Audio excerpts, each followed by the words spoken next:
क्या सच में हमारी किस्मत पहले से लिखी होती है या हम अपनी सोच और कर्मों से उसे बदलते हैं? ये सवाल सदियों से इंसानी दिमाग को कुरेदता रहा है। क्या हम कठपुतलियां हैं जिनके धागे किसी अदृश्य शक्ति के हाथ में हैं, या हम अपने जीवन के शिल्पकार खुद हैं?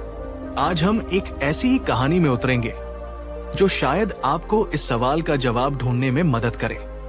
ये कहानी है तथागत गौतम बुद्ध की, और एक ऐसे आम इंसान की जिसकी जुबान पर सुबह से शाम तक बस एक ही रट रहती थी, मेरी किस्मत ही खराब है। प्राचीन भारत का एक समृद्ध नगर श्रावस्ती। यहाँ जेतवन विहार में भगवान बुद्ध अपने भिक्षुओं के साथ वर्षावास कर रहे थे। उनके ज्ञान और करुणा की चर्चा दूर दूर तक फैली थी। लोग अपनी उलझने, अपने दुख लेकर उनके पास आते और शांति व समाधान पाकर लौटते। इसी श्रावस्ती नगर के एक छोर पर रहता था किशन नाम का एक साधारण सा किसान। किशन मेहनती था, इसमें कोई शक नहीं था। वो सुबह सूरज उगने से पहले अपने खेतों में पहुंच जाता और देर शाम तक हाड़तोड़ मेहनत करता, लेकिन पता नहीं क्यों उसकी मेहनत कभी रंग नहीं लाती थी। अगर फसल अच्छी होती तो बाढ़ आ जाती, अगर बाढ़ ना आती तो टिड्डियों का दल हमला कर देता, अगर सब ठीक रहता तो बाजार में दाम गिर जाते। घर में उसकी पत्नी अक्सर बीमार रहती, बच्चों की जरूरतें पूरी नहीं हो पाती, बैल बूढ़े हो चले थे, नए खरीदने के पैसे नहीं थे।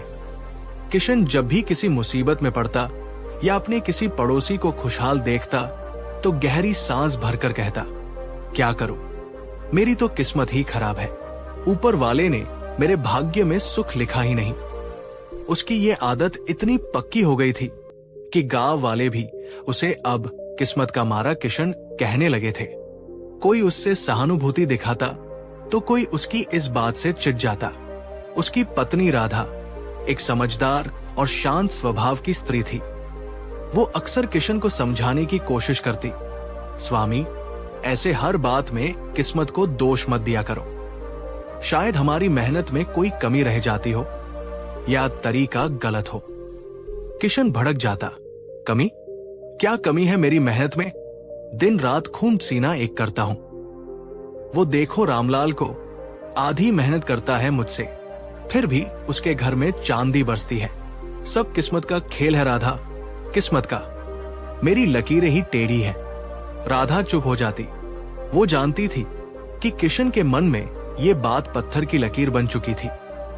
उसका दुख सिर्फ बाहरी परिस्थितियों का नहीं था, बल्कि उसकी अपनी सोच का भी था, जिसने उसे एक अदृश्य कैद में डाल दिया था। वो हर असफलता के लिए खुद को जिम्मेदार मानने की बजाय किस्मत नाम के एक अनजान दुश्मन पर सारा दोष मढ़कर असहाय महसूस करता था। धीरे धीरे किशन की निराशा बढ़ने लगी। उसने मेहनत करनी कम कर दी। क्या फायदा? वो सोचता, जब किस्मत ही साथ नहीं तो मेहनत करके क्या होगा। वो अक्सर पेड़ की छाव में बैठकर या तो आसमान को ताकता रहता या दूसरे किसानों की बढ़ती उपज देखकर अपनी फूटी किस्मत को कोसता रहता। उसका घर और खेत दोनों की हालत बिगड़ती जा रही थी। दोस्तों, क्या आपने कभी किसी ऐसे इंसान को देखा है जो हमेशा अपनी किस्मत को कोसता रहता है, या कभी खुद ऐसा महसूस किया है जब लगता हो कि सारी कायनात आपके खिलाफ हो गई है? नीचे कमेंट सेक्शन में अपने अनुभव जरूर साझा करें। एक दिन गांव में खबर फैली कि भगवान बुद्ध जेतवन विहार में पधारे हुए हैं और सभी को उनके दर्शन और उपदेश सुनने का अवसर मिलेगा। गांव के कई लोग, जिनमें वे भी शामिल थे जो जीवन की मुश्किलों से त्रस्त थे, बुद्ध के दर्शनों की तैयारी करने लगे। किशन ने भी ये सुना। पहले तो उसने इसे भी अपनी किस्मत का एक और क्रूर मजाक समझा। सब जाएंगे बुद्ध के पास, उन्हें शांति मिलेगी। मैं जाकर क्या करूंगा? मेरी किस्मत तो बुद्ध भी नहीं बदल सकते। वो बुदबुदाया, लेकिन उसके अंदर कहीं एक छोटी सी आशा की किरण जगी। उसने बुद्ध की करुणा और ज्ञान की कहानियां सुनी थी। क्या पता, शायद उसके दुखों का कोई अंत हो। शायद बुद्ध उसे बता सकें कि उसकी किस्मत इतनी खराब क्यों है। इसी उधेड़बुन में उसने भी जेतवन विहार जाने का फैसला किया।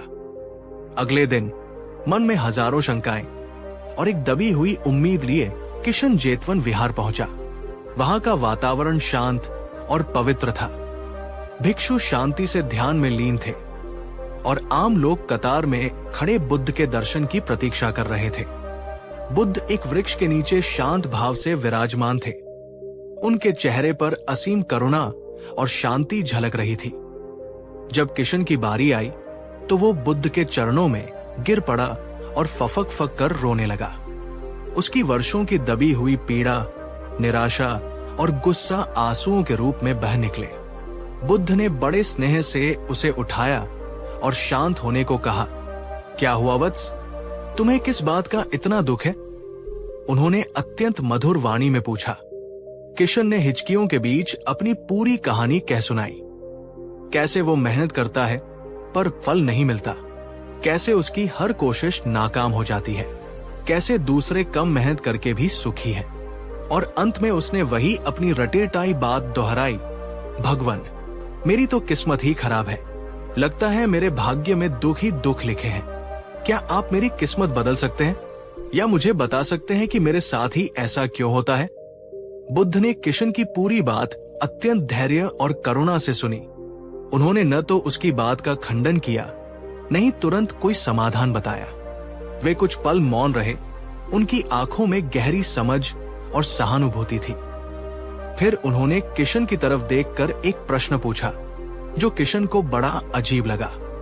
किशन, बुद्ध ने कहा, तुम कहते हो तुम्हारी किस्मत खराब है, तुम बंधे हुए हो, कैदी हो अपनी किस्मत के। मैं तुमसे पूछता हूं, क्या तुमने कभी किसी असली कैदी को देखा है? किशन हैरान रह गया। कैदी? हाँ भगवान, मैंने राजा के कारागार में बंद कैदियों को देखा है, लोहे की जंजीरों में जकड़े हुए, अंधेरी कोठरियों में बंद। बुद्ध मुस्कुराए।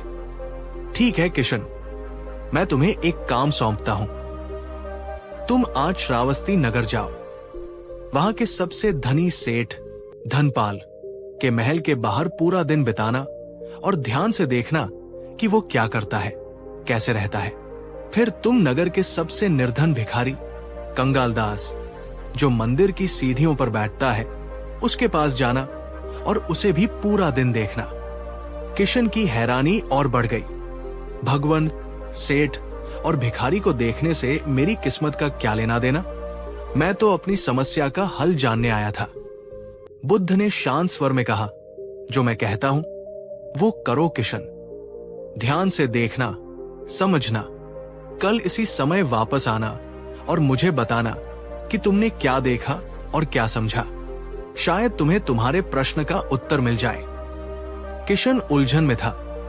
उसे बुद्ध की बात समझ नहीं आ रही थी, लेकिन बुद्ध की आंखों में उसे एक विश्वास दिखा, एक गहराई दिखी जिसने उसे इनकार करने से रोक दिया। उसने सिर झुकाकर कहा, जी भगवान, जैसा आप कहें। दोस्तों, बुद्ध ने किशन को ये अजीब सा काम क्यों सौंपा होगा? सेठ और भिखारी को देखने से किशन को अपनी खराब किस्मत का जवाब कैसे मिल सकता है? आपकी क्या राय है? नीचे कमेंट्स में बताइए। और अगर कहानी आपको रोचक लग रही है तो एक लाइक तो बनता है। किशन मन में कई सवाल लिए श्रावस्ती नगर की ओर चल पड़ा। पहले वो सेठ धनपाल के विशाल महल के पास पहुंचा। महल क्या था? जैसे इंद्र का लोक धरती पर उतर आया हो। ऊंची दीवारें, नक्काशीदार दरवाजे, पहरेदार, नौकर चाकर। किशन एक कोने में छिपकर सेठ धनपाल की दिनचर्या देखने लगा। सुबह होते ही सेठ धनपाल जागा। स्नान ध्यान के बाद उसने अपने मुनिमों और कर्मचारियों को बुलाया। दिन भर के कामों की योजना बनी, हिसाब किताब देखा गया, नए व्यापारिक सौदों पर चर्चा हुई। सेठ हर छोटी बड़ी बात पर ध्यान दे रहा था, निर्देश दे रहा था, समस्याओं का हल निकाल रहा था। दोपहर में वो राज दरबार गया, फिर कुछ अन्य व्यापारियों से मिला। शाम को घर लौटकर उसने फिर से हिसाब देखा, अगले दिन की योजना बनाई। किशन ने देखा कि सेठ एक पल भी चैन से नहीं बैठा था। उसका दिमाग लगातार चल रहा था, योजनाएं बना रहा था, अवसर ढूंढ रहा था। हाँ, उसके पास अपार धन था, सुख सुविधाएं थी, लेकिन वो लगातार सक्रिय था, अपने व्यापार को बढ़ाने और संभालने में व्यस्त था। किशन ने यह भी देखा कि जब एक व्यापारिक जहाज के डूबने की खबर आई तो सेठ कुछ पल के लिए चिंतित हुआ, पर फिर तुरंत उसने नुकसान कम करने और आगे की रणनीति बनाने पर सोचना शुरू कर दिया। उसने किस्मत को नहीं कोसा। किशन सोच में पड़ गया। ये सेठ तो वाकई बहुत व्यस्त है, इसके पास इतना धन है, फिर भी इसे चैन नहीं। ये तो जैसे सोने की जंजीरों में जकड़ा हुआ है, अपने ही व्यापार का कैदी। फिर किशन नगर के दूसरे छोर पर बने मंदिर की ओर गया। सीढ़ियों पर मैले कुचैले कपड़ों में लिपटा कंगालदास बैठा था। वो आने जाने वालों को दीनता से देखता, हाथ फैलाता। कोई कुछ दे देता तो वो रूखी सूखी रोटी खा लेता, वरना भूखा ही बैठा रहता। दोपहर में वो वही सीढ़ियों पर सो गया। शाम को उठा, फिर से भीख मांगने लगा। रात होने पर मंदिर के कोने में सिकुड़ कर सो गया। किशन ने पूरे दिन उसे देखा। कंगालदास ने कोई प्रयास नहीं किया, कोई काम ढूंढने की कोशिश नहीं की। वो बस अपनी दशा पर रोता रहा और लोगों की दया पर निर्भर रहा। जब किसी ने उसे दुत्कार दिया तो वो बुदबुदाया, मेरी तो किस्मत ही खराब है, भगवान ने मुझे ऐसा ही बनाया है। किशन को कंगालदास की बातें सुनकर झटका लगा। ये तो वही कह रहा था जो मैं कहता हूं। किशन ने देखा कि कंगालदास शारीरिक रूप से किसी जंजीर में नहीं बंधा था। वो कहीं भी आने जाने के लिए स्वतंत्र था, लेकिन वो अपनी गरीबी, अपनी लाचारी की सोच में बुरी तरह जकड़ा हुआ था। उसने मान लिया था कि उसकी यही नियति है और इसे बदला नहीं जा सकता।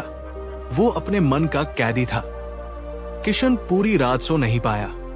सेठ धनपाल और कंगालदास के चित्र उसकी आंखों के सामने घूमते रहे। एक सोने की जंजीरों में व्यस्त कैदी, दूसरा मन की जंजीरों में असहाय कैदी। और वो खुद, वो कहाँ था इन दोनों के बीच? वो भी तो कंगालदास की तरह ही अपनी सोच का कैदी बन गया था, जिसने किस्मत खराब है कि रट लगाकर अपने हाथ पैर बांध लिए थे। अगले दिन किशन तय समय पर जेतवन विहार पहुंचा। बुद्ध उसी शांत भाव से वृक्ष के नीचे विराजमान थे। किशन ने उनके चरणों में प्रणाम किया। कहो किशन, बुद्ध ने पूछा, क्या देखा तुमने कल? कौन लगा तुम्हें असली कैदी? किशन ने सिर झुका लिया। भगवन, उसने धीमी आवाज में कहा, मैंने सेठ धनपाल को देखा। वो अपार धन संपत्ति का स्वामी है, पर अपने कामकाज, अपनी योजनाओं में बुरी तरह जकड़ा हुआ है। वो एक पल भी शांत नहीं है। वो अपनी ही बनाई दुनिया का कैदी है। और कंगालदास? बुद्ध ने पूछा। भगवन, कंगालदास के पास खोने को कुछ नहीं। वो शारीरिक रूप से स्वतंत्र है, कहीं भी आ जा सकता है, पर वो अपनी गरीबी और लाचारी की सोच का कैदी है। उसने मान लिया है कि उसकी किस्मत ही ऐसी है और वो कुछ नहीं कर सकता। वो बिना जंजीरों के भी कैद है। किशन की आवाज भर्रा गई। भगवन, मुझे कंगालदास में अपना अक्स दिखाई दिया। मैं भी तो उसी की तरह हूं। शारीरिक रूप से स्वतंत्र होकर भी मेरी किस्मत खराब है कि सोच से खुद को बांध लिया है। मैंने प्रयास करना छोड़ दिया क्योंकि मुझे लगता था कि सब व्यर्थ है। मैं भी अपने मन का कैदी हूं। बुद्ध के चेहरे पर एक सौम्य मुस्कान फैल गई। तुम समझ गए किशन, उन्होंने कहा। असली बंधन लोहे की जंजीरों का नहीं, मन की जंजीरों का होता है। सेठ धनपाल अपने धन और व्यापार की चिंता में बंधा है, तो कंगालदास अपनी निराशा और अकर्मण्यता में। और तुम किस्मत को दोष देने की आदत में बंध गए थे। बुद्ध ने आगे समझाया, किशन, जिसे तुम किस्मत या भाग्य कहते हो, वो कोई पहले से लिखी हुई अपरिवर्तनीय चीज नहीं है। हाँ, कुछ परिस्थितियां हमारे नियंत्रण से बाहर हो सकती है, जैसे मौसम का बदलना या जन्म लेना, लेकिन उन परिस्थितियों पर हम प्रतिक्रिया कैसे करते हैं, ये पूरी तरह हमारे हाथ में है। तुम्हारे कर्म, तुम्हारी सोच, तुम्हारा नजरिया, यही मिलकर तुम्हारे भविष्य का निर्माण करते हैं। जब तुम कहते हो मेरी किस्मत खराब है, तो तुम अनजाने में ही अपने आप को असहाय बना लेते हो। तुम अपनी जिम्मेदारी से मुंह मोड़ लेते हो। तुम प्रयास करने का साहस खो देते हो। ये सोच ही वो सबसे बड़ी जंजीर है जो तुम्हें आगे बढ़ने से रोकती है। सेठ धनपाल ने अपनी मेहनत, अपनी योजनाओं से धन कमाया। हो सकता है उसे कुछ अनुकूल अवसर मिले हों, पर उसने उन अवसरों का लाभ उठाया। जब नुकसान हुआ तो वो रोता नहीं बैठा, उसने समाधान ढूंढा। कंगाल दास ने अपनी स्थिति को स्वीकार कर लिया और प्रयास करना ही छोड़ दिया। तुम मेहनत करते थे, पर जब मनचाहा परिणाम नहीं मिला तो तुमने हथियार डाल दिए और किस्मत को कोसने लगे। बुद्ध की ये बात कितनी गहरी है। क्या आप मानते हैं कि हमारी सोच ही हमारी सबसे बड़ी ताकत या सबसे बड़ी कमजोरी बन सकती है? क्या किस्मत सिर्फ एक बहाना है अपनी जिम्मेदारियों से बचने का? इस पर विचार जरूर कीजिएगा। और हाँ, अगर ये कहानी आपको सोचने पर मजबूर कर रही है तो इसे अपने दोस्तों के साथ शेयर करना न भूलें। किशन स्तब्ध होकर बुद्ध की बातें सुन रहा था, जैसे किसी ने उसके मन पर पड़ा सदियों का पर्दा हटा दिया हो। उसे पहली बार एहसास हुआ कि वो बाहरी परिस्थितियों का नहीं, बल्कि अपनी ही नकारात्मक सोच का शिकार था। उसकी खराब किस्मत कहीं बाहर नहीं, उसके अपने अंदर ही थी। भगवान, उसने हाथ जोड़कर कहा, मैं अज्ञानी था। मैंने व्यर्थ ही किस्मत को कोसा और अपने जीवन को नर्क बना लिया। कृपया मेरा मार्गदर्शन करें। मैं इस मानसिक कैद से कैसे मुक्त हूं? बुद्ध ने करुणा से कहा, किशन, मुक्ति का मार्ग तुम्हारे भीतर ही है। सबसे पहले किस्मत को कोसना बंद करो। जब भी मन में ये विचार आए, उसे तुरंत रोको। अपनी असफलताओं की जिम्मेदारी लेना सीखो। सोचो कि कहां कमी रह गई, क्या बेहतर किया जा सकता था। दूसरा, अपने कर्म पर ध्यान केंद्रित करो। फल की अत्यधिक चिंता मत करो। पूरी लगन और ईमानदारी से अपना काम करो। अगर आज फसल अच्छी नहीं हुई तो सोचो कि अगली बार मिट्टी को और कैसे उपजाऊ बनाया जा सकता है, या कौन सी नई तकनीक अपनाई जा सकती है। तीसरा, अपनी सोच को सकारात्मक बनाओ। हर स्थिति में संभावनाओं को देखो, सिर्फ समस्याओं को नहीं। छोटी छोटी सफलताओं पर ध्यान दो और उनसे प्रेरणा लो। और सबसे महत्वपूर्ण, धैर्य रखो। परिवर्तन एक दिन में नहीं आता। अपनी सोच को बदलने में समय लगेगा। बार बार पुरानी आदतें हावी होने की कोशिश करेंगी, पर तुम्हें सजग रहना होगा और प्रयास जारी रखना होगा। किशन ने बुद्ध के चरणों में सिर रखकर उनकी शिक्षाओं को ग्रहण करने का संकल्प लिया। उसकी आंखों में अब निराशा की जगह एक नई चमक थी, एक दृढ़ संकल्प था। किशन वापस अपने गांव लौटा। वो अब बदला हुआ इंसान था। उसने सबसे पहले अपने खेतों में जाकर काम करना शुरू किया। इस बार उसकी सोच अलग थी। वो सिर्फ हाड़तोड़ मेहनत नहीं कर रहा था, बल्कि दिमाग भी लगा रहा था। उसने अनुभवी किसानों से सलाह ली, मिट्टी की जांच करवाई, पानी के निकास का बेहतर प्रबंध किया। जब पड़ोसियों ने उसे फिर से कड़ी मेहनत करते देखा तो कुछ ने ताना मारा, क्यों बेकार में जान खपा रहे हो किशन? तुम्हारी किस्मत तो तुम्हें पता ही है। इस बार किशन भड़का नहीं। वो मुस्कुराया और बोला, भाई, किस्मत अपना काम करेगी। मैं अपना कर्म कर रहा हूं। देखते हैं क्या होता है। उसकी पत्नी राधा ने भी उसमें ये बदलाव महसूस किया। किशन अब घर आकर किस्मत को नहीं कोसता था, बल्कि अगले दिन के कामों की योजना बनाता था। वो राधा की सेहत का भी ध्यान रखने लगा, बच्चों के साथ समय बिताने लगा। घर का माहौल बदलने लगा था। बेशक मुश्किलें अब भी आती थी। एक बार तेज बारिश से फसल को नुकसान हुआ। पुराने किशन की तरह वो छाती पीटने नहीं बैठा। उसने तुरंत पानी निकालने का इंतजाम किया। जो फसल बच सकती थी उसे बचाने की कोशिश की और अगली फसल के लिए तैयारी शुरू कर दी। धीरे धीरे किशन की मेहनत और बदली हुई सोच रंग लाने लगी। उसके खेतों की उपज सुधरने लगी। उसने कुछ पैसे बचाकर एक नया बैल खरीद लिया। उसकी पत्नी की सेहत भी बेहतर होने लगी। गांव वाले अब उसे किस्मत का मारा नहीं, बल्कि एक मेहनती और समझदार किसान के रूप में देखने लगे थे। किशन अब भी बुद्ध को याद करता था। वो समझ गया था कि बुद्ध ने उसकी किस्मत नहीं बदली थी, बल्कि उसे वो चाबी दी थी जिससे वो अपने मन के कारागार का ताला खोल सके। असली बंदी वो नहीं था जिसे परिस्थितियां हरा दे, बल्कि वह था जो हार मान ले और अपनी सोच को ही अपनी जंजीर बना ले। एक दिन कई वर्षों बाद बुद्ध फिर से श्रावस्ती पधारे। किशन अब एक सम्मानित और खुशहाल किसान था। वो बुद्ध के दर्शन करने गया। बुद्ध ने उसे देखते ही पहचान लिया। उसके चेहरे पर संतोष और शांति देखकर बुद्ध मुस्कुराए। किशन ने श्रद्धा से सिर झुकाया।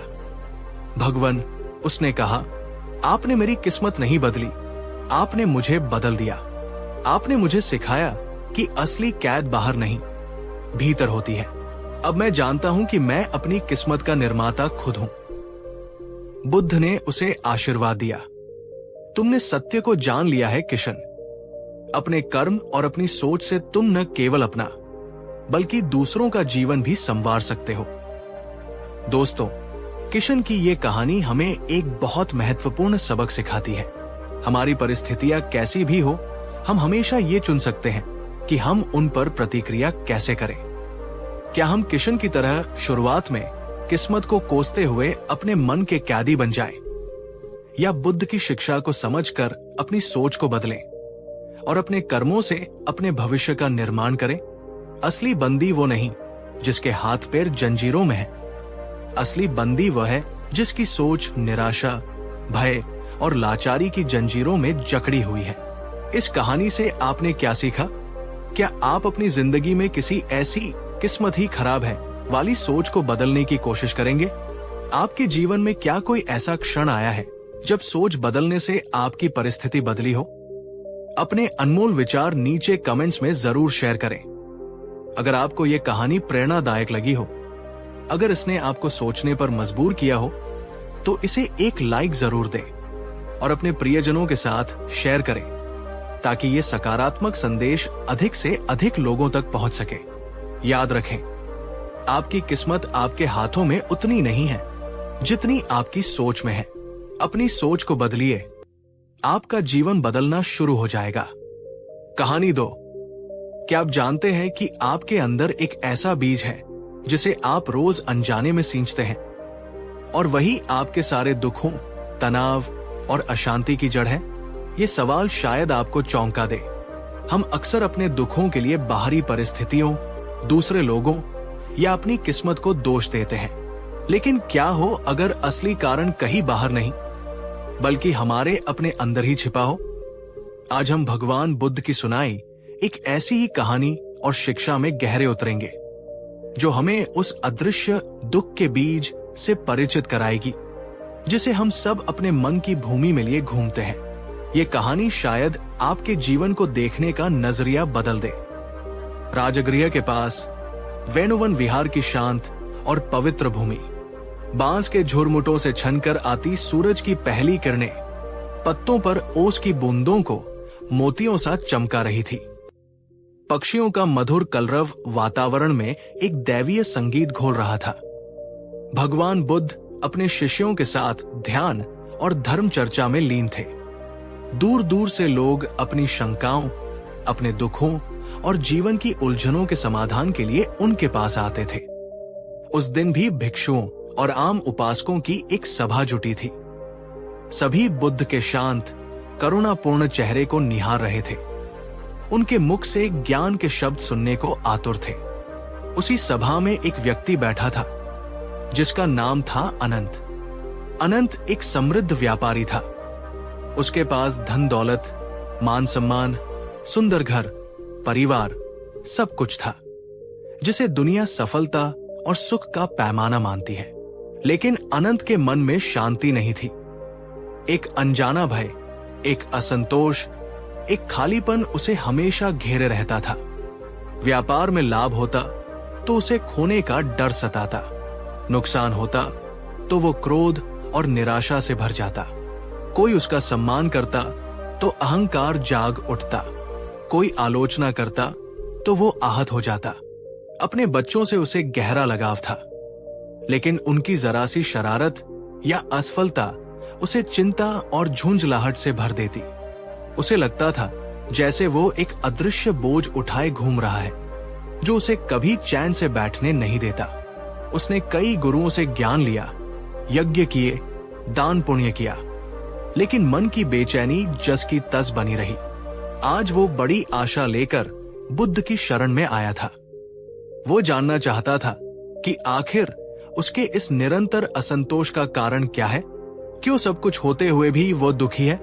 दोस्तों, क्या आपने कभी अनंत जैसा महसूस किया है, जब बाहरी तौर पर सब ठीक लगता हो, लेकिन अंदर एक बेचैनी, एक खालीपन या एक अनजाना डर बना रहता है? अपने अनुभव नीचे कमेंट्स में साझा करें। क्या आपको लगता है कि बाहरी सफलता आंतरिक शांति की गारंटी है? जब धर्म चर्चा का अवसर आया, अनंत ने हाथ जोड़कर बुद्ध से अपना प्रश्न पूछा।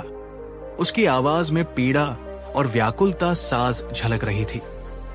भगवन, उसने कहा, तथागत, आप करुणा के सागर हैं। मेरे पास संसार के तथाकथित सारे सुख हैं, फिर भी मेरे मन में शांति नहीं है। एक निरंतर भय, चिंता और असंतोष मुझे घेरे रहता है। मैं समझ नहीं पाता कि मेरे इस दुख का मूल कारण क्या है। मैंने धन कमाया, सम्मान पाया, परिवार बनाया, फिर भी मैं भीतर से खाली और अशांत क्यों हूं? कृपा करके मेरा मार्गदर्शन करें। सभा में शांति छा गई। अनंत का प्रश्न कई लोगों के मन की बात थी। वे सभी उत्सुकता से बुद्ध के उत्तर की प्रतीक्षा करने लगे। बुद्ध ने अनंत की ओर देखा। उनकी आंखों में न कोई हैरानी थी, न कोई आलोचना, बस असीम करुणा और गहरी समझ थी। वे कुछ क्षण मौन रहे, फिर उनके होठों पर एक हल्की रहस्यमयी मुस्कान उभरी। अनंत, उन्होंने शांत और मधुर स्वर में कहा, तुम्हारा दुख वास्तविक है और इसका कारण तुम्हारे बाहर नहीं, तुम्हारे भीतर ही मौजूद है। तुम और वास्तव में हर प्राणी अपने अंदर दुख का एक बीज लिए घूमता है। दुख का बीज। सभा में कानाफूसी होने लगी। ये कैसी बात थी? अनंत भी हैरान था। दुख का बीज? भगवन, ये कैसा बीज है? कहाँ है ये? क्या मैं इसे देख सकता हूं? मैंने तो इसे कभी नहीं बोया। बुद्ध मुस्कुराए। वत्स, ये कोई भौतिक बीज नहीं है जिसे तुम देख सको या छू सको। ये तुम्हारे मन की गहराइयों में छिपा है। ये अविद्या यानी अज्ञान, तृष्णा यानी चाहत और द्वेष यानी घृणा या विरक्ति का सूक्ष्म रूप है। ये बीज तब तक सुप्त पड़ा रह सकता है जब तक तुम इसे अपने विचारों, अपनी भावनाओं और अपने कर्मों से सींचते नहीं हो। शिष्यों और उपासकों की जिज्ञासा देखकर बुद्ध ने उन्हें एक कहानी सुनाने का निश्चय किया, ताकि वे दुख के बीज की प्रकृति को सरलता से समझ सकें। बहुत समय पहले की बात है। बुद्ध ने कहना शुरू किया। एक गांव में माधव नाम का एक किसान रहता था। वो मेहनती और सरल स्वभाव का था। एक दिन जंगल से लकड़ियां लाते हुए उसे एक विचित्र चमकदार बीज मिला। उसने ऐसा बीज पहले कभी नहीं देखा था। वो बहुत आकर्षक लग रहा था, किसी रत्न की तरह। माधव उस बीज को घर ले आया। उसके मन में जिज्ञासा हुई कि देखें तो सही, इससे कौन सा पौधा उगता है। हो सकता है कोई चमत्कारी फल या फूल देने वाला पौधा हो। उसने अपने खेत के सबसे उपजाऊ कोने में उस बीज को बो दिया। वो रोज उसे पानी देता, उसकी देखभाल करता। कुछ दिनों में बीज से अंकुर फूटा। पौधा तेजी से बढ़ने लगा, लेकिन जैसे जैसे वो बड़ा हुआ, माधव की हैरानी बढ़ती गई। उस पौधे की पत्तियां अजीब सी नुकीली थी और उसमें सुंदर फूलों की जगह छोटे छोटे कांटेदार फल लगने लगे। उन फलों का रंग भी विचित्र था, कभी गहरा काला, कभी खून जैसा लाल, कभी फीका पीला। माधव निराश हुआ। उसने सोचा था कोई अद्भुत पौधा उगेगा, पर यह तो बेकार का कांटेदार झाड़ निकल आया। फिर भी उसने उसे उखाड़ा नहीं। पता नहीं क्यों, उसे उस पौधे से एक अजीब सा लगाव हो गया था। वो रोज सुबह उसे देखने जाता। एक दिन उसने देखा कि एक फल पककर नीचे गिरा है। उसने उत्सुकतावश उसे उठाकर देखा। फल बाहर से कठोर था, पर अंदर कुछ गूदा महसूस हो रहा था। उसने उसे चखने की सोची। जैसे ही उसने फल का एक टुकड़ा मुंह में रखा, एक तेज कड़वाहट और जलन ने उसकी जीभ सुनकर दी। उसे चक्कर आने लगा, पेट में मरोड़ उठने लगी। उसने तुरंत फल थूक दिया, लेकिन उसकी बेचैनी और पीड़ा काफी देर तक बनी रही। बुद्ध रुके और सभा में बैठे लोगों को देखा। सबके चेहरे पर कहानी सुनने की उत्सुकता थी। माधव को समझ आ गया कि ये फल जहरीला है। बुद्ध ने आगे कहा। उसे क्रोध आया कि उसने बेकार ही इस बीज को बोया और सींचा।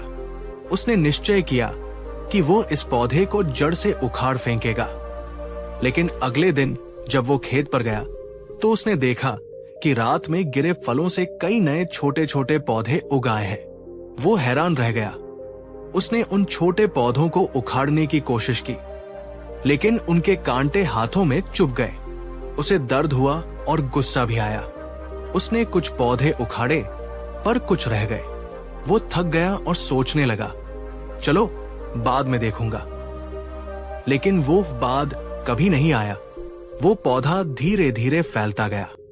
उसके कांटेदार फल हर जगह गिरने लगे। नए पौधे उगने लगे।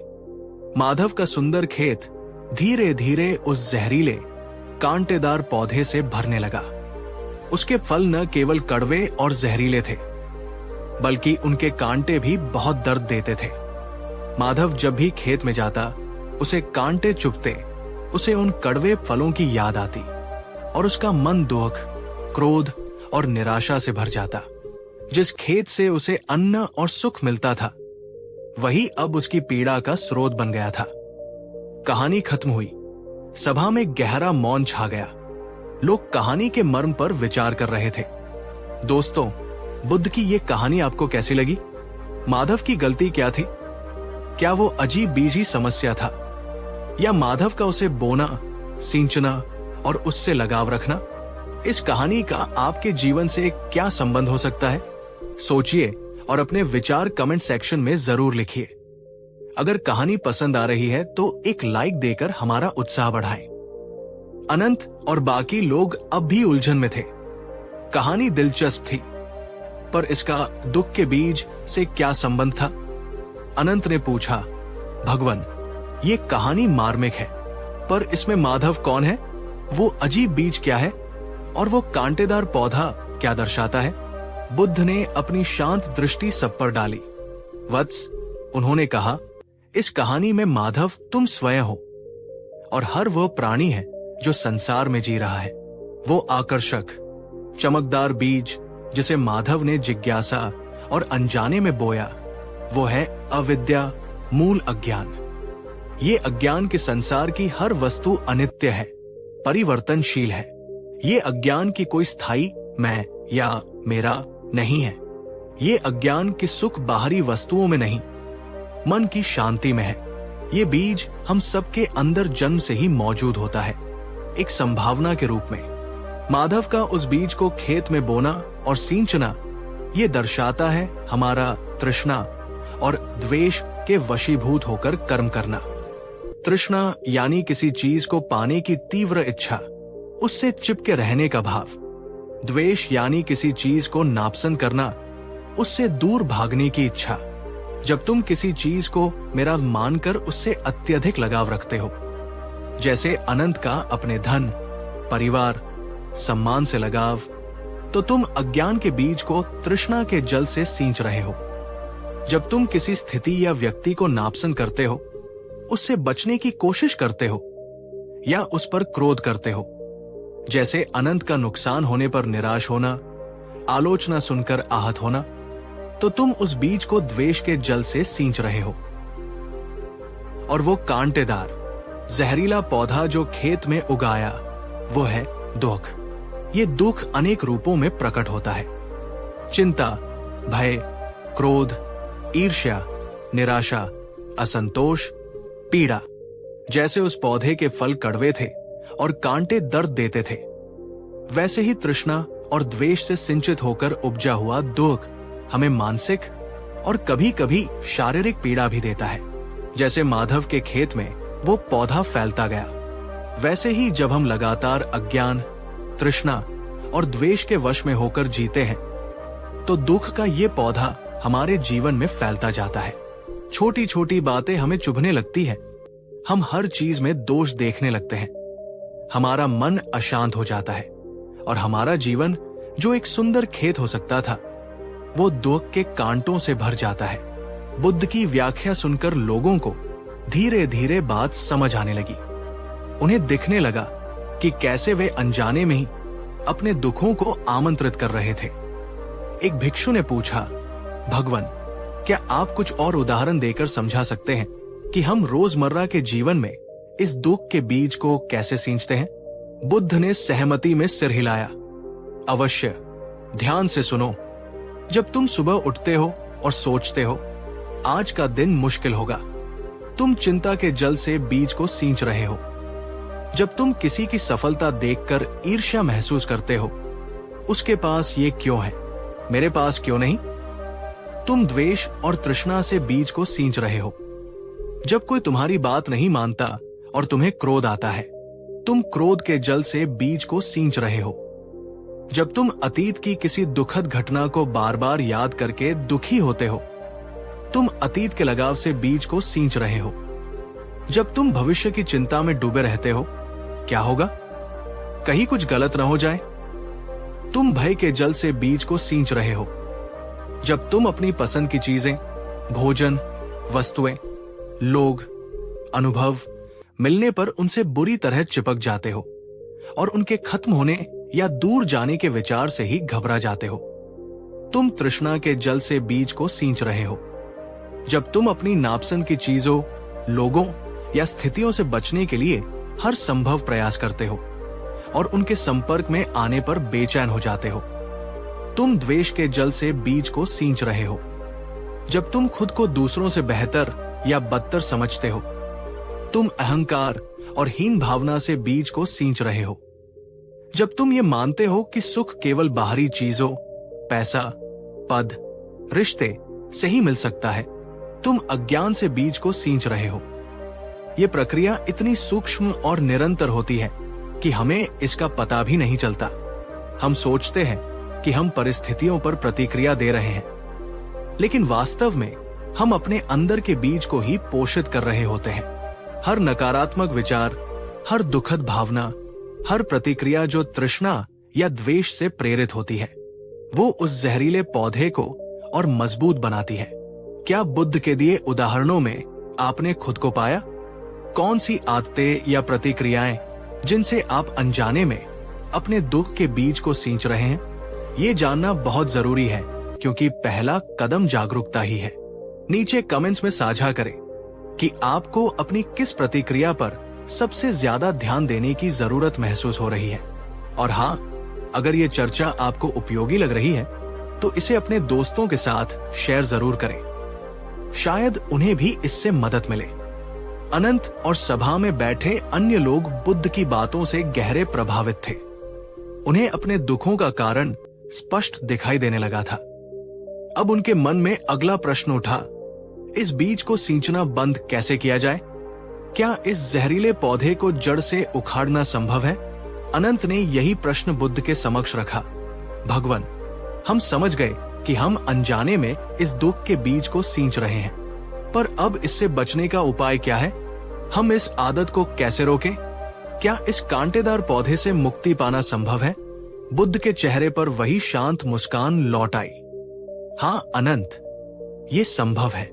जैसे माधव अगर चाहता तो शुरुआत में ही उस बीज को न बोता या पौधे को छोटा रहते ही उखाड़ देता, वैसे ही तुम भी अपने दुख के पौधे को बढ़ने से रोक सकते हो और धीरे धीरे उसे जड़ से समाप्त भी कर सकते हो। इसका मार्ग है जागरूकता और प्रज्ञा। पहला कदम है जागरूकता। उदास स्माइली, तुम्हें सजग होना होगा अपने विचारों, अपनी भावनाओं और अपनी प्रतिक्रियाओं के प्रति। जैसे ही तुम्हारे मन में कोई नकारात्मक विचार उठे, क्रोध, ईर्ष्या, भय, चिंता, लोभ, उसे देखो, उसे पहचानो बिना किसी निर्णय के, बिना उससे लड़े, बस उसे एक दर्शक की तरह देखो। हाँ, मेरे मन में क्रोध उठ रहा है। हाँ, मुझे ईर्ष्या हो रही है। हाँ, मैं चिंतित हो रहा हूं। सिर्फ ये जागरूकता ही उस विचार या भावना को तुरंत सींचना बंद कर देती है। जब तुम उसे देखते हो, तुम उससे अलग हो जाते हो। तुम वो विचार या भावना नहीं हो, तुम उसे देखने वाले हो। जैसे माधव अगर उस बीज को बोने से पहले रुककर सोचता, ये क्या है, क्या इसे बोना सुरक्षित है, तो शायद वह बच जाता। उसी तरह जब कोई स्थिति तुम्हें प्रतिक्रिया देने के लिए उकसाए, तो तुरंत प्रतिक्रिया देने के बजाय एक पल रुको, सांस लो, अपनी भावना को देखो। ये रुकना और देखना ही पानी देने से रोकना है। दूसरा कदम है उदास स्माइली। तुम्हें चीजों को वैसे देखना सीखना होगा जैसी वे वास्तव में है, न कि जैसी तुम उन्हें देखना चाहते हो या जैसा तुम्हें डर है कि वे होंगी। प्रज्ञा का अर्थ है समझना।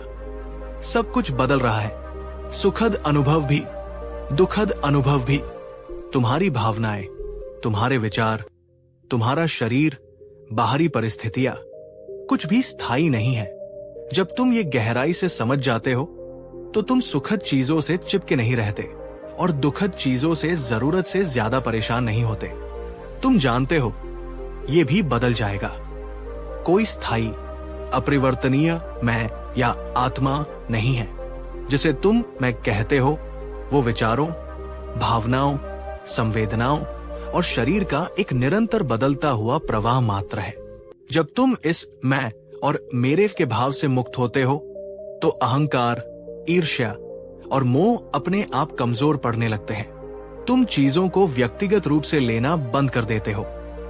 उदास स्माइली, ये समझना कि जीवन में असंतोष या दुख स्वाभाविक है, खासकर जब हम अनित्य चीजों से सुख ढूंढते हैं और अज्ञान में जीते हैं। इसे स्वीकार करना हमें इससे लड़ने की व्यर्थ ऊर्जा से बचाता है और समाधान की ओर प्रेरित करता है।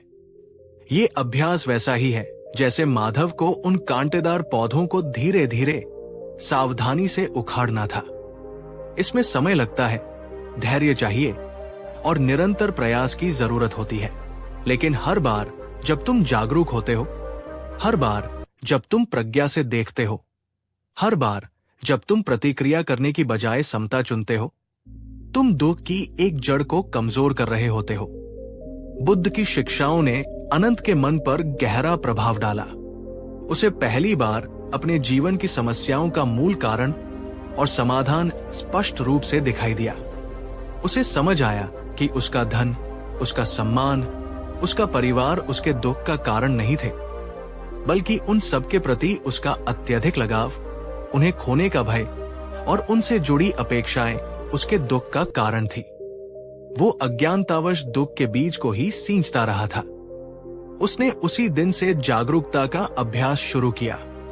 जब भी उसके मन में व्यापार की चिंता उठती, वो उसे देखता, ये चिंता है, ये अनित्य है। जब कोई कर्मचारी गलती करता और उसे क्रोध आता, वो रुकता, गहरी सांस लेता और क्रोध को देखता, ये क्रोध है, ये भी गुजर जाएगा। जब उसे अपने बच्चों पर मोह आता, वो उसे देखता और समझता कि ये लगाव भी दुख दे सकता है। प्रेम सहज होना चाहिए, बंधन नहीं। ये आसान नहीं था। पुरानी आदतें बार बार लौट आती। कई बार वो फिर से चिंता, क्रोध या मोह में बह जाता। लेकिन अब उसे पता था कि क्या हो रहा है। वो खुद को कोसता नहीं, बल्कि फिर से जागरूकता के अभ्यास में लग जाता। धीरे धीरे उसने पाया कि उसकी बेचैनी कम होने लगी है। चिंता और भय के बादल अब भी आते थे, पर वे पहले की तरह टिकते नहीं थे। वे आते और चले जाते। उसके मन में शांति और समता का भाव बढ़ने लगा। वो अब भी एक सफल व्यापारी था, एक जिम्मेदार पिता था, लेकिन अब वो अपने मन का स्वामी बन रहा था, परिस्थितियों का गुलाम नहीं। उसने न केवल अपने लिए, बल्कि दूसरों के प्रति भी करुणा और मैत्री का भाव विकसित किया। वो समझने लगा कि हर कोई अपने अंदर के दुख के बीच से लड़ रहा है। दोस्तों, अनंत की तरह क्या आप भी अपने जीवन में जागरूकता और प्रज्ञा का अभ्यास शुरू करने को तैयार हैं? याद रखिए, ये एक यात्रा है, मंजिल नहीं। हर छोटा कदम मायने रखता है। क्या आप आज से ही अपनी किसी एक नकारात्मक प्रतिक्रिया के प्रति जागरूक होने का संकल्प लेंगे? नीचे कमेंट्स में अपना संकल्प साझा करें। बुद्ध ने अपनी देशना समाप्त करते हुए कहा, याद रखो, दुख का बीज तुम्हारे अंदर है, लेकिन उसे सींचना या भूखा मारना तुम्हारे हाथ में है। जागरूकता तुम्हारा फावड़ा है और प्रज्ञा तुम्हारा पानी, जिससे तुम दुख के कांटेदार पौधे को उखाड़कर उसकी जगह शांति, करुणा और आनंद के फूल खिला सकते हो। तुम्हारा मन एक बगीचे की तरह है। तुम चुन सकते हो कि तुम्हें उसमें क्या उगाना है। बाहरी दुनिया को बदलने की कोशिश करने से पहले अपने अंदर की दुनिया को बदलो। जब तुम अंदर से शांत और मुक्त हो जाओगे, तो बाहरी परिस्थितियां तुम्हें उतना प्रभावित नहीं कर पाएंगी। तुम दुख के सागर में रहते हुए भी कमल की तरह अछूते रह सकते हो। सभा में उपस्थित सभी लोगों के चेहरे पर एक नई समझ और आशा की चमक थी। वे जान गए थे कि दुख अनिवार्य हो सकता है, पर पीड़ा वैकल्पिक है। वे जान गए थे कि मुक्ति का मार्ग बाहर नहीं, भीतर ही खोजना है। अनंत और बुद्ध की ये कहानी हमें याद दिलाती है कि हम सब अपने दुखों के लिए कहीं न कहीं खुद जिम्मेदार हैं। हम अनजाने में ही अपने अंदर मौजूद अज्ञान, तृष्णा और द्वेष के बीज को अपने विचारों और प्रतिक्रियाओं से सींचते रहते हैं, और फिर दुख के कांटेदार पौधे के उगने पर हैरान होते हैं। लेकिन बुद्ध हमें रास्ता भी दिखाते हैं, जागरूकता और प्रज्ञा का मार्ग। सजग होकर अपने मन को देखना, चीजों की अनित्य और अनात्मन प्रकृति को समझना और समता, करुणा व मैत्री का अभ्यास करना, यही वो तरीका है जिससे हम दुख के बीज को सींचना बंद कर सकते हैं और अंततः उसे जड़ से उखाड़ सकते हैं। ये कहानी हमें असहाय महसूस कराने के लिए नहीं, बल्कि सशक्त बनाने के लिए है। ये बताती है कि हमारे दुख की चाबी हमारे ही पास है। हम अपने मन के माली बन सकते हैं और चुन सकते हैं कि हमें अपने भीतर क्या उगाना है। आपको ये कहानी और बुद्ध की शिक्षा कैसी लगी? क्या इसने आपको अपने दुखों के प्रति एक नया दृष्टिकोण दिया? अपने विचारों, अनुभवों और संकल्पों को नीचे कमेंट सेक्शन में खुलकर साझा करें। हमें आपके विचार जानने में खुशी होगी। अगर आपको लगता है कि ये कहानी और संदेश किसी और के जीवन में भी सकारात्मक बदलाव ला सकता है, तो कृपया इसे लाइक करें और अपने दोस्तों, परिवारजनों के साथ शेयर करें। ज्ञान बांटने से बढ़ता है। याद रखें, आपका मन आपका सबसे बड़ा मित्र भी बन सकता है और सबसे बड़ा शत्रु भी। चुनाव आपका है। दुख के बीज को पहचाने और उसे प्रेम, करुणा और जागरूकता के जल से बदलना सीखें। कहानी 3। क्या आप भी रात भर करवटें बदलते हैं? दिमाग में चिंताओं का बवंडर लिए? क्या ये चिंताएं आपकी समस्याओं को सुलझाती हैं या उन्हें और ज्यादा उलझा देती हैं? आइए, आज हम एक ऐसी ही रात की यात्रा पर चलते हैं। एक व्यापारी की रात, जो सोने की कोशिश में सुबह चिंता के भंवर में गोते लगाता रहा और फिर थक-हार कर सुबह उस परम ज्ञानी के पास पहुंचा, जिसने दुनिया को दुख और चिंता से मुक्ति का मार्ग दिखाया, तथागत गौतम बुद्ध। ये कहानी आपको दिखाएगी कि चिंता का असली स्वभाव क्या है। तो तैयार हो जाइए इस कहानी में गहरे उतरने के लिए। श्रावस्ती नगरी उन दिनों व्यापार और समृद्धि का केंद्र थी। दूर दूर से व्यापारी यहाँ आते, लेन देन करते और अपनी किस्मत आजमाते। इन्हीं व्यापारियों में एक जाना माना नाम था, श्रेष्ठी रत्नाकर। रत्नाकर ने अपनी मेहनत और सूझबूझ से अपार धन संपत्ति अर्जित की थी। उसके विशाल गोदाम अनाज और कीमती सामानों से भरे रहते थे। कई जहाज उसके माल लेकर दूर देशों को जाते थे और दर्जनों कर्मचारी उसके अधीन काम करते थे। उसका आलीशान घर नगर के सबसे भव्य घरों में से एक था और समाज में उसका बड़ा मान सम्मान था। बाहर से देखने पर रत्नाकर का जीवन किसी स्वप्न जैसा लगता था। सफलता, समृद्धि, सम्मान, सब कुछ तो था उसके पास। लेकिन जैसे हर चमकती चीज सोना नहीं होती, वैसे ही रत्नाकर की बाहरी समृद्धि के पीछे एक गहरा आंतरिक खोखलापन और अशांति छिपी थी। उसका मन एक पल को भी शांत नहीं रहता था। वो निरंतर भविष्य की आशंकाओं और अतीत की गलतियों के बीच झूलता रहता था। खासकर रातें उसके लिए किसी सजा से कम नहीं थी। दिन भर की भागदौड़ और व्यस्तता के बाद जब वो अपने मखमली बिस्तर पर लेटता तो विचारों का एक तूफान उसके दिमाग पर कब्जा कर लेता। ये तूफान था चिंता का तूफान। आज की रात भी कुछ अलग नहीं थी। पूर्णिमा का चांद खिड़की से झांक रहा था। बाहर रात रानी की चादर फैली थी, पर रत्नाकर की आंखों में नींद का नामो निशान नहीं था। उसका मन एक अनियंत्रित घोड़े की तरह दौड़ रहा था, एक चिंता से दूसरी पर, दूसरी से तीसरी पर। पहली चिंता, कल सुबह जो जहाज आने वाला है, क्या वो सुरक्षित पहुंच जाएगा? कहीं समुद्री डाकुओं ने लूट तो नहीं लिया होगा? मन में जहाज के डूबने, माल के खराब होने के दृश्य घूमने लगे।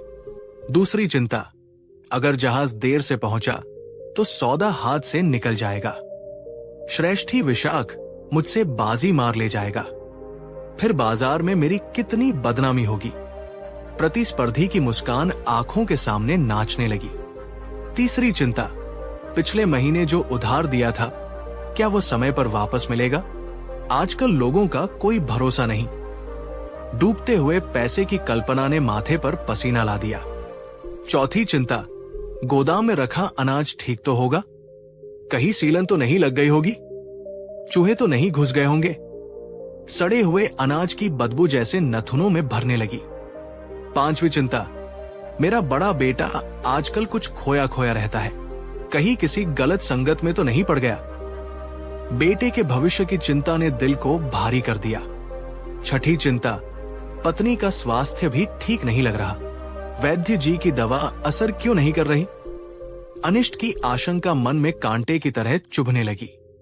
सातवीं चिंता, राजा का नया कर कानून व्यापार के लिए कितना नुकसानदायक होगा? कहीं मेरा मुनाफा आधा न रह जाए?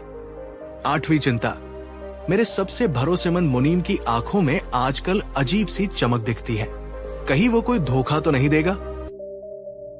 नवीं चिंता, 10 साल पहले उस सौदे में मुझसे गलती हुई थी। अगर मैंने वो जमीन खरीद ली होती तो आज करोड़ों का मालिक होता। अतीत का पछतावा मन को कचोटने लगा। 10वीं चिंता, अगर मैं बूढ़ा हो गया और बीमार पड़ गया तो इस कारोबार का क्या होगा? मेरे बच्चे संभाल पाएंगे या सब बर्बाद कर देंगे? और ये सिलसिला चलता रहा। हर चिंता एक नई चिंता को जन्म दे रही थी। उसने अपने स्वास्थ्य की चिंता की, अपने मान सम्मान की चिंता की, नौकरों की वफादारी की चिंता की, मौसम की चिंता की, आने वाले संभावित सूखे की चिंता की, पड़ोसी राज्यों से युद्ध की आशंका की चिंता की। वो बिस्तर पर करवटें बदलता रहा। कभी उठता, पानी पीता, खिड़की से बाहर झांकता, फिर लेट जाता। पर मन तो दौड़ रहा था, बिना रुके, बिना थके। वो हर समस्या को पकड़ता, उसे चीर-फाड़ कर देखता, उसके सबसे बुरे परिणाम की कल्पना करता और फिर अगली समस्या पर कूद जाता। उसने शायद 100 बार अलग अलग चिंताओं को अपने मन में दोहराया होगा, हर बार एक नए कोण से, एक नई आशंका के साथ। दोस्तों, क्या आपने कभी रत्नाकर की तरह चिंता के इस अंतहीन चक्र का अनुभव किया है, जब एक चिंता खत्म नहीं होती कि दूसरी शुरू हो जाती है? कमेंट्स में बताएं कि आपकी सबसे आम चिंताएं क्या होती हैं। घंटे बीतते गए, चांद पश्चिम में ढलने लगा, पक्षियों की हल्की चहचहाट सुनाई देने लगी। भोर होने को थी, पर रत्नाकर की आंखों के नीचे गहरे गड्ढे पड़ चुके थे। उसका सिर भारी हो रहा था और पूरा शरीर थकान से चूर था। उसने पूरी रात चिंता की थी, 100 अलग अलग समस्याओं के बारे में सोचा था, पर क्या एक भी समस्या का समाधान मिला? नहीं, बल्कि उसका मन और उलझ गया था, शरीर और थक गया था, और आत्मा और अशांत हो गई थी। उसे लगा जैसे वो किसी दलदल में फंसा हुआ है। जितना निकलने की कोशिश करता है, उतना ही धंसता जाता है। ये चिंता उसे खाए जा रही थी। थकान और निराशा की उस चरम सीमा पर रत्नाकर को किसी ने बताया था कि नगर के बाहर जेतवन विहार में महात्मा बुद्ध ठहरे हुए हैं। सुना था कि वे बड़े ज्ञानी हैं, लोगों के मन की उलझनें सुलझाते हैं, उन्हें शांति का मार्ग दिखाते हैं। एक हताश व्यक्ति की तरह जिसे डूबते हुए तिनके का सहारा दिखे, रत्नाकर ने फैसला किया वो बुद्ध के पास जाएगा। शायद वही उसे इस चिंता के नर्क से बाहर निकाल सके। उसने जल्दी से तैयार होकर बिना कुछ खाए पिए अपने रथ को जेतवन की ओर हाँकने का आदेश दिया। रास्ते भर भी उसका मन शांत नहीं हुआ। अब उसे ये चिंता सता रही थी कि क्या बुद्ध उससे मिलेंगे, क्या वे उसकी बात सुनेंगे, क्या उसकी समस्या का कोई हल है भी या नहीं। जब वो जेतवन विहार पहुंचा तो सुबह का शांत वातावरण था। भिक्षुगण ध्यान में लीन थे या अपने दैनिक कार्यों में लगे थे। हवा में एक अजीब सी शांति और पवित्रता थी जो रत्नाकर के अशांत मन के ठीक विपरीत थी। उसे पता चला कि बुद्ध कुछ देर में उपदेश देने वाले हैं। वो एक पेड़ के नीचे बैठ गया, प्रतीक्षा करने लगा। उसके मन में अब भी विचारों का कोलाहल था, पर कहीं गहरे में एक उम्मीद भी थी। कुछ समय बाद भगवान बुद्ध अपने आसन पर आकर विराजमान हुए। उनका शांत करुणामय चेहरा देखते ही रत्नाकर के मन को क्षण भर के लिए थोड़ी शांति मिली। बुद्ध ने उपस्थित जन समुदाय पर दृष्टि डाली और उनकी नजर रत्नाकर के थके हुए चिंतित चेहरे पर आकर रुक गई। उपदेश समाप्त होने के बाद जब लोग प्रश्न पूछने लगे, रत्नाकर ने हिम्मत जुटाई। वो आगे बढ़ा और बुद्ध के चरणों में प्रणाम करके बैठ गया। उसकी आवाज में रात भर की थकान और निराशा थी। भगवन, उसने कहा, मैं श्रावस्ती का एक अभागा व्यापारी हूं। मेरे पास सब कुछ है पर शांति नहीं है। खासकर रातें मेरे लिए भयानक होती है। मेरा मन चिंता के बोझ से दबा रहता है। कल रात भगवन, मैंने सोने की बहुत कोशिश की पर सो नहीं पाया। शायद 100 बार अलग अलग आशंकाओं और समस्याओं ने मुझे घेरे रखा। व्यापार की, परिवार की, स्वास्थ्य की, भविष्य की। मैं पूरी रात चिंता करता रहा, पर सुबह तक मैं और ज्यादा थका हुआ और ज्यादा उलझा हुआ महसूस कर रहा हूं। एक भी समस्या हल नहीं हुई, बल्कि मन और अशांत हो गया। उसने याचना भरे स्वर में पूछा, भगवन, कृपा करके बताएं, ये चिंता क्या बला है? ये क्यों होती है? क्या चिंता करने से समस्याओं का हल नहीं होना चाहिए? फिर मैं क्यों और उलझ जाता हूं? इससे मुक्ति का क्या उपाय है? बुद्ध ने रत्नाकर की बात अत्यंत धैर्य और करुणा से सुनी। फिर वे मंद मंद मुस्कुराए, जैसे वे रत्नाकर की पीड़ा को भली भांति समझ रहे हों। श्रेष्ठी रत्नाकर, बुद्ध ने शांत स्थिर वाणी में कहा, तुम पूछते हो कि चिंता क्या है और ये क्यों होती है। तुम सोचते हो कि चिंता करने से समस्याओं का हल मिलना चाहिए, पर तुम्हें अनुभव हो रहा है कि ऐसा नहीं होता। तुम्हारा अनुभव सत्य के बहुत निकट है। चिंता, बुद्ध ने समझाया, मन की एक व्यर्थ कसरत है। ये उस जुगनू की तरह है जो रात में चमकता तो है पर रास्ता नहीं दिखाता। ये उस चाक की तरह है जो घूमता तो रहता है पर आटा नहीं पीसता। बुद्ध का ये विश्लेषण आपको कैसा लगा? क्या आप सहमत हैं कि चिंता एक व्यर्थ कसरत है? अपनी राय कमेंट्स में बताएं। और अगर कहानी आपको उपयोगी लग रही है तो एक लाइक तो बनता है। बुद्ध ने आगे कहा, तुम सोचते हो कि तुम समस्याओं के बारे में सोच रहे थे, पर क्या तुम वास्तव में समाधान खोज रहे थे या केवल नकारात्मक संभावनाओं के जाल में उलझ रहे थे? रत्नाकर ने विचार किया। हाँ, वो समाधान नहीं खोज रहा था, वो तो बस डर रहा था, आशंकाएं पाल रहा था, बुरी कल्पनाएं कर रहा था। देखो रत्नाकर, बुद्ध ने अपनी बात स्पष्ट की। 2 चीजें हैं, एक है सजग चिंतन और दूसरी है व्यर्थ चिंता। सजग चिंतन या योजना वर्तमान क्षण में केंद्रित होती है। उदाहरण के लिए, अगर तुम्हें डर है कि जहाज देर से आएगा, तो सजग चिंतन ये सोचेगा, क्या मैं अपने किसी व्यक्ति को बंदरगाह भेजकर स्थिति का पता लगा सकता हूं? क्या मैं वैकल्पिक खरीदार से संपर्क कर सकता हूं? क्या देर होने की स्थिति में नुकसान कम करने का कोई उपाय है? ये चिंतन तुम्हें कार्य करने के लिए प्रेरित करेगा। लेकिन व्यर्थ चिंता, बुद्ध ने जोर दिया, भविष्य की अनिश्चितताओं और अतीत के पछतावों में भटकती रहती है। ये अगर ऐसा हो गया तो, और काश वैसा न हुआ होता, कि दुष्चक्र में घूमती है। ये तुम्हें पंगु बना देती है, ये तुम्हारी ऊर्जा चूस लेती है। तुम उन चीजों के बारे में परेशान होते रहते हो जो तुम्हारे नियंत्रण में है ही नहीं, जैसे समुद्री तूफान या दूसरों के मन की बातें। कल रात तुमने जो सो बार किया वो सजग चिंतन नहीं था रत्नाकर, वो व्यर्थ चिंता थी। तुमने अपने मन को बार बार उन्हीं काल्पनिक भयों और आशंकाओं के दलदल में धकेला। तुमने अपनी मानसिक ऊर्जा को समाधान खोजने में नहीं, बल्कि डर को बड़ा बनाने में खर्च किया। इसीलिए तुम सुबह थके हुए और ज्यादा उलझे हुए महसूस कर रहे हो।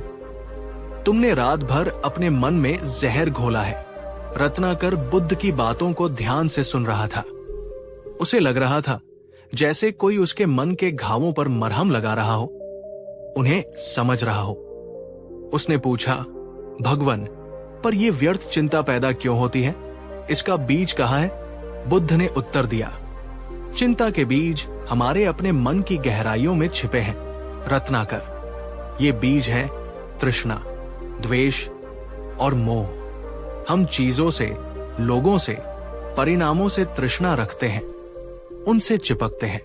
हम चाहते हैं कि हमारा धन बना रहे, हमारा स्वास्थ्य ठीक रहे, हमारे प्रियजन सुरक्षित रहें। जब इनके खोने का डर सताता है तो चिंता पैदा होती है। हम अप्रिय स्थितियों से, असफलता से, आलोचना से द्वेष रखते हैं, उनसे बचना चाहते हैं। जब हमें लगता है कि कुछ बुरा होने वाला है, कुछ ऐसा जो हमें पसंद नहीं, तो चिंता पैदा होती है। और ये सब होता है मोह या अज्ञान के कारण। हम वास्तविकता को नहीं समझ पाते। हम भूल जाते हैं कि जीवन अनित्य है, सब कुछ परिवर्तनशील है, अनिच्छा। हम हर चीज पर नियंत्रण पाने की कोशिश करते हैं, जो संभव नहीं है। मैं और मेरा के भ्रम में जीते हैं, और जब इस मेरे पर आंच आती है तो हम चिंतित हो उठते हैं। अपनी बात को और स्पष्ट करने के लिए बुद्ध ने एक दृष्टांत सुनाया। कल्पना करो रत्नाकर, एक किसान है जिसके पास एक छोटा सा खेत है। वो अच्छी फसल चाहता है। अब एक तरीका है कि वो सजग चिंतन करे। वो देखे कि जमीन कैसी है, कौन सा बीज उपयुक्त रहेगा, कब जुताई करनी है, कब पानी देना है, खाद डालनी है। वो अपनी क्षमता अनुसार सब कुछ करे और फिर धैर्यपूर्वक परिणाम की प्रतीक्षा करे। दूसरा किसान है जो व्यर्थ चिंता करता है। वो खेत पर जाने की बजाय घर में बैठा सोचता रहता है। अगर बारिश नहीं हुई तो, अगर ज्यादा बारिश हो गई तो, अगर कीड़े लग गए तो, अगर पाला पड़ गया तो, अगर फसल अच्छी हुई और चोर काट ले गए तो। वो रात भर इन्हीं चिंताओं में जागता रहता है। सुबह थका हुआ उठता है, खेत पर जाने का मन नहीं करता, या जाता भी है तो आधे अधूरे मन से। वो समाधान नहीं खोज रहा, बस डर रहा है। बताओ, किसकी फसल अच्छी होने की संभावना है? रत्नाकर को उत्तर स्पष्ट था, निश्चित रूप से पहले किसान की। भगवान, ठीक कहा, बुद्ध बोले, तुम भी उस दूसरे किसान की तरह बन गए हो। रत्नाकर, तुम अपने जीवन के खेत पर काम करने की बजाय घर में बैठकर चिंता की फसल उगा रहे हो। चिंता तुम्हें कोई समाधान नहीं देगी। ये तुम्हें कर्म करने से रोकेगी, तुम्हारी ऊर्जा नष्ट करेगी और तुम्हारे मन की शांति भंग करेगी। बुद्ध का ये किसान वाला दृष्टांत कितना सटीक है। क्या आप भी कभी उस दूसरे किसान की तरह व्यवहार करते हैं? इस कहानी को शेयर करें ताकि ये दृष्टांत और लोगों तक भी पहुंचे और उन्हें चिंता और चिंतन का फर्क समझाए। रत्नाकर की आंखों में अब एक नई समझ की चमक थी। उसने याचना की, भगवान, मैं समझ गया कि मैं क्या गलती कर रहा था, पर इस व्यर्थ चिंता की आदत से छुटकारा कैसे पाऊं? इस चक्रव्यूह से कैसे निकलूं? बुद्ध ने करुणापूर्वक कहा, मार्ग है रत्नाकर, और वो मार्ग तुम्हारे भीतर से ही होकर जाता है। जैसे तुमने चिंता की आदत डाली है, वैसे ही तुम शांति की आदत भी डाल सकते हो। पहला कदम है जागरूकता। जब भी तुम पाओ कि तुम्हारा मन चिंता के जाल में फंस रहा है, तो उसे पहचानो। बस देखो, हाँ, ये चिंता का विचार है। इसे दुश्मन की तरह मत देखो, बस एक मानसिक घटना की तरह देखो जो आई है और चली जाएगी। उसे पकड़ो मत, उससे लड़ो मत, बस उसे देखो। दूसरा कदम है वर्तमान क्षण में लौटना। चिंता हमेशा भविष्य या अतीत में रहती है। अपनी चेतना को वापस वर्तमान में लाओ। अपनी सांस पर ध्यान केंद्रित करो। महसूस करो कि हवा कैसे अंदर जा रही है, कैसे बाहर आ रही है। अपने आसपास की ध्वनियों को सुनो। अपने शरीर की संवेदनाओं को महसूस करो। वर्तमान क्षण में चिंता के लिए कोई जगह नहीं होती। तीसरा कदम है चिंता और चिंतन में भेद करना। खुद से पूछो, क्या मैं अभी इस समस्या के बारे में कुछ ठोस कर सकता हूं? अगर हाँ, तो योजना बनाओ और कर्म करो। अगर नहीं, क्योंकि वो भविष्य की बात है या तुम्हारे नियंत्रण से बाहर है, तो उस विचार को जाने दो। उसे अपनी मानसिक ऊर्जा मत दो। चौथा कदम है स्वीकार्यता। जीवन में अनिश्चितता रहेगी ही। सब कुछ हमारे नियंत्रण में नहीं हो सकता। इस सत्य को स्वीकार करना सीखो। जो बदल सकते हो उसे बदलो, जो नहीं बदल सकते उसे शांति से स्वीकार करो। बारिश होगी या नहीं, ये तुम्हारे हाथ में नहीं है, पर खेत में बीज बोना तुम्हारे हाथ में है। पांचवा कदम है मन को सकारात्मक पोषण देना। जैसे तुम चिंता के विचारों को दोहराते हो, वैसे ही शांति, कृतज्ञता और विश्वास के विचारों को दोहराओ। ध्यान का अभ्यास करो। अच्छी संगत में रहो। प्रकृति के सानिध्य में समय बिताओ। बुद्ध ने समझाया, ये अभ्यास धीरे धीरे तुम्हारे मन की प्रोग्रामिंग को बदलेगा। चिंता के पुराने रास्ते धुंधले पड़ने लगेंगे और शांति के नए रास्ते बनने लगेंगे। इसमें समय लगेगा, धैर्य की जरूरत होगी, पर यह संभव है। ये मार्ग कितना व्यावहारिक है। चिंता से लड़ना नहीं, उसे समझना और वर्तमान पर ध्यान केंद्रित करना। क्या आप इनमें से कोई कदम आज ही उठाना चाहेंगे? अपने विचार कमेंट्स में बताएं। रत्नाकर ने बुद्ध के चरणों में सिर रख दिया। उसे लगा जैसे उसके मन से वर्षों का बोझ उतर गया हो। उसे चिंता का असली स्वरूप समझ आ गया था और उससे निकलने का रास्ता भी दिख गया था। भगवान, उसने कृतज्ञता भरे स्वर में कहा, आपने मुझे जीवन की सबसे बड़ी सीख दी है। मैं आज तक चिंता को समाधान का जरिया समझता रहा, जबकि वो खुद ही एक बीमारी थी। मैं अब आपके बताए मार्ग पर चलने का संकल्प लेता हूं। उस दिन जब रत्नाकर जेतवन से लौटा, तो वो था तो वही श्रेष्ठी रत्नाकर, पर अंदर से बदल चुका था। उसने चिंता करना पूरी तरह बंद नहीं कर दिया था, पर अब वो चिंता को पहचान लेता था।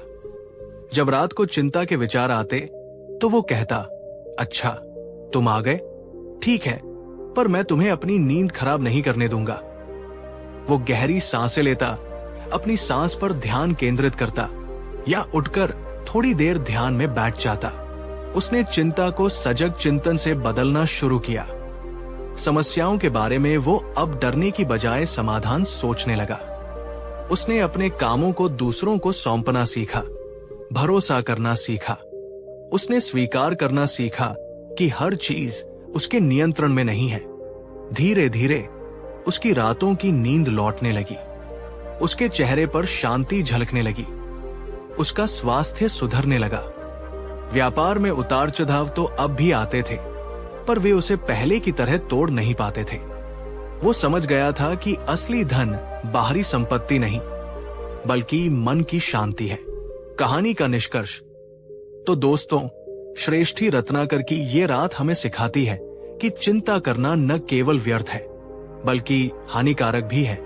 ये हमारी ऊर्जा चूसती है, हमारी नींद उड़ाती है, हमारे स्वास्थ्य को खराब करती है और हमें कोई समाधान नहीं देती।